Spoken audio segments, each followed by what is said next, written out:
భారత ఉపరాష్ట్రపతి పదవిని అమెరికా రాజ్యాంగం నుంచి తీసుకున్నారు. రాజ్యాంగంలోని ఆర్టికల్ 63 ఉపరాష్ట్రపతి పదవి గురించి వివరిస్తుంది.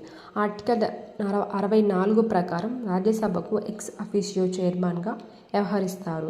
రాజ్యాంగంలోని ఆర్టికల్ 66 ఉపరాష్ట్రపతి పదవి ఎన్నిక విధానం గురించి చెబుతుంది. ఆర్టికల్ 324 ప్రకారం కేంద్ర ఎన్నికల సంఘం ఈ ఎన్నిక నిర్వహిస్తుంది. ఎలక్టోరల్ కాలేజీ ద్వారా ఉపరాష్ట్రపతి ఎన్నిక జరుగుతుంది.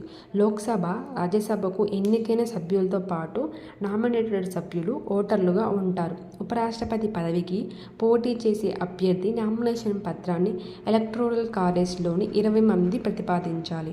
మరో 20 మంది బలపరచాలి. 1961 వరకు పార్లమెంట్ ఉభయ సభల ఉమ్మడి సమావేశంలో ఉపరాష్ట్రపతిని ఎన్నుకునేవారు. 1961లో 11వ రాజ్యాంగ సవరణ ద్వారా ఉపరాష్ట్రపతిని ఎలక్టోరల్ కాలేజీ సభ్యులు ఎన్నుకునే విధానాన్ని ప్రవేశపెట్టారు. 1962 నుంచి ఇది అమల్లోకి వచ్చింది. ఆర్టికల్ 67 ప్రకారం ఉపరాష్ట్రపతి ప్రమాణ స్వీకారం చేసినప్పటి నుంచి 5 ఏళ్లు పదవిలో ఉంటారు. ఆర్టికల్ 67A ప్రకారం ఉపరాష్ట్రపతి పదవీకాలం పూర్తి కాకుండానే రాజీనామా చేయవచ్చు. ఆర్టికల్ 69 ప్రకారం రాష్ట్రపతి సమక్షంలో ప్రమాణం చేస్తారు.